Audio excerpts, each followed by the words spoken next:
hi guys এই আজি মই ক'ত আছোঁ চাওঁ শুৱালকুছিত এইটো মোৰ বেষ্ট ফ্ৰেণ্ড হয়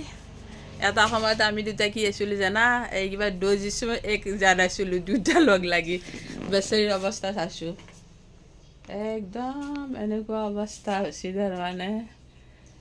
আজি বহুত দিনৰ মূৰত তাইক হঠাতে তাৰমানে এটা সৰু সুৰা এক্সিডেণ্ট হ'ল এই বেচেৰীৰ খবৰ মোক কেতিয়াবাই দিছিল কিন্তু মই বেদলাক আহিব পৰা নাছিলোঁ আজি আছোঁ তাইক ঘৰত আনিছি চাবা আছোঁ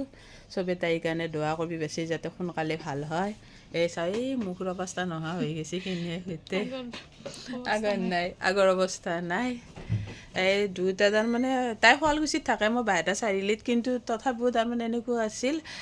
দুটা জানো শুৱালকুছিত থাকিলে শুৱালকুছিতে আছিলোঁ বাইহাটা চাৰিআলিত থাকিলে বাইহাটা চাৰিআলিতে আছিলোঁ পৰিস্থিতি অনুযায়ী তাৰমানে এনেকৈ দূৰ হৈ যাব লগা হ'ল তাইৰ কামত ব্যস্ত হ'ল মই মোৰ কামত ব্যস্ত হ'লোঁ কিবা কবিনে বাছ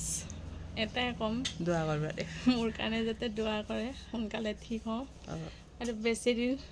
পেজটো যাতে ফ্ল'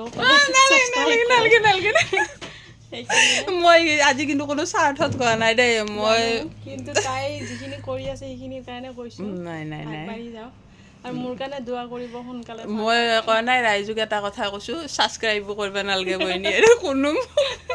মোৰ বেষ্ট ফ্ৰেণ্ডজনী ভাল হ'বা গ'লে দোৱা কৰিলে হ'ল বেলেগ একো কৰিব নালাগে